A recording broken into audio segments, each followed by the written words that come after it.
ఈ రోజు ఇక్కడ ఒక విషయం ఆలోచిస్తే, నేను చిన్నప్పుడు హై స్కూల్కి పోయేవాడిని.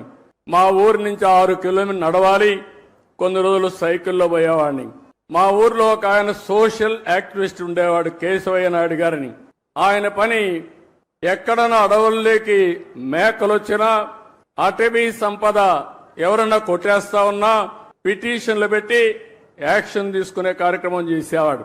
ఆ రోజు ఒక రోజు మేము వెళ్తా ఉంటే మమ్మల్ని అందరినీ పిలిచి, ఇది కాపాడాలి, మీ సహకారం కావాలని చెప్పి మా దగ్గర ఫారెస్ట్ ఆఫీసర్లకు ఫోన్లు చేపించాడు, మా దగ్గర లెటర్లు పెట్టి ఇచ్చాడు.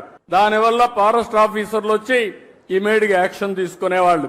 అంటే ఒక పర్యావరణాన్ని కాపాడడం కోసం విద్యార్థుల్లో స్ఫూర్తి నింపిన వ్యక్తి కేశవయ్య నాయుడు.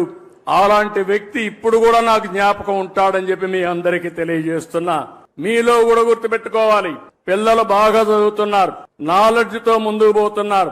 భవిష్యత్ అంటే ఒక చదివే కాదు, నాలెడ్జే కాదు, మనం అన్ని రంగాల్లో అభివృద్ధి కావాల్సిన అవసరం ఉంది.